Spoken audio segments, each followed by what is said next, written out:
as we grow, let me say something to parents. And listen in Amharic. It's a heavenly and earthly language. Okay, ወላጆች በተለይም የኢቫንጀሊካል ቸርች መረንድ እንደ ቤተሰብ እንደ እህት እንደ ወንድም እንደ አንድ አካል የምናሳያቸው ተግባራት እጅግ የሚያስደምሙ እጅግ ተምሳሌት ያላቸው አካሄዶች ናቸው። እግዚአብሔር በረዳን መጠን እስካሁን ድረስ እየሄድን ያለ ነው።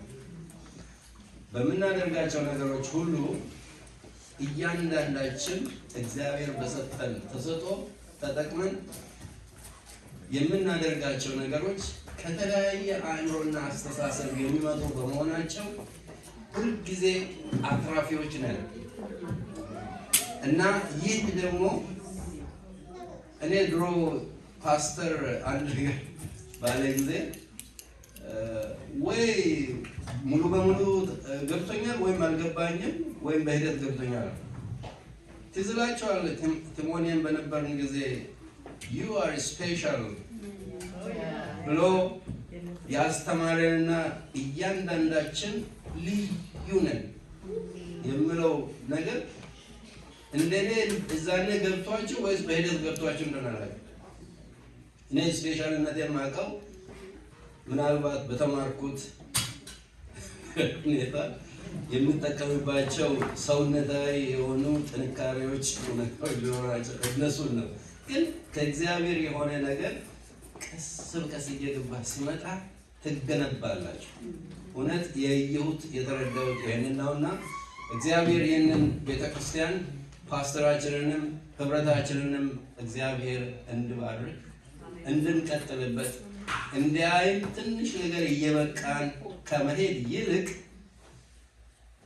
ሰብሰብ ብለን ህብረታችንን አንድነታችንን አጠናክረን እንደ አንድ አካል የእግዚአብሔርን ስራ ለመስራት እግዚአብሔር ይርዳል። አሜን።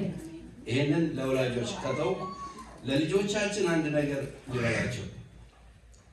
ልጆች የእግዚአብሔር ስጦታዎች ናቸው። አሜን።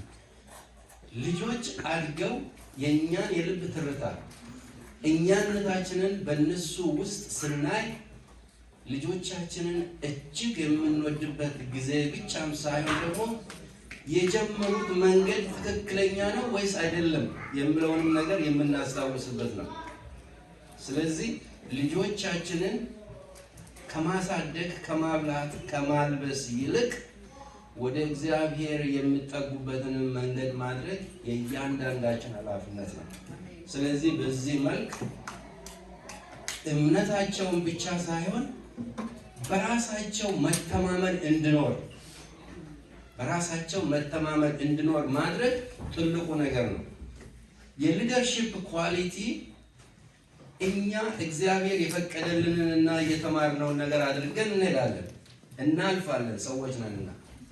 ልጆቻችን ግን በራሳቸው የሚጀምሩትን እድሜ ጉዞ ሲጀምሩ በራስ መተማመን እንዲኖራቸው ካላደረግን በስተቀር ምናልባት ከምንጠብቀው ጉዞ የተወሰነውን ላይሄዱልን ይችላሉ። ስለዚህ በራስ መተማመን ሲናገሩ፣ ሲራመዱ፣ ሲበሉ፣ ሲለብሱ፣ ቀና ብለው ሲሄዱ ሁልጊዜ በእነሱ መካከል ራሳችንን የምናይበትን ሁኔታ ለልጆቻችን መተው እጅግ አስፈላጊ ነው። ይህን በሚልበት ጊዜ የእግዚአብሔር ጸጋና ምሕረት ጥበቃው እንዲበዛላቸው እነሱን ወደዛ ማቅረቡ እጅግ አስፈላጊ ነውና ይህንን ለማለት ወዳለሁ። እንግዲህ ስላደረጋችሁልን ስለረዳችሁ እንደ አካል በሁሉም በኩል በተለይ እንደ ቤተሰብም እንደ ወንድም እንደ እህትም ለኛ በተለይ ለካሳ ቤተሰብ ለሐሴት ለታሪክ ለውዷ ባለቤቴ ለወንዱ ልጄ ለአምሳያዬ ለራሴ ጓደኛ ለያው ላደረጋችሁ ነገር እጅግ አድርገን እናመሰግናለን። እግዚአብሔር ይባርካቸው።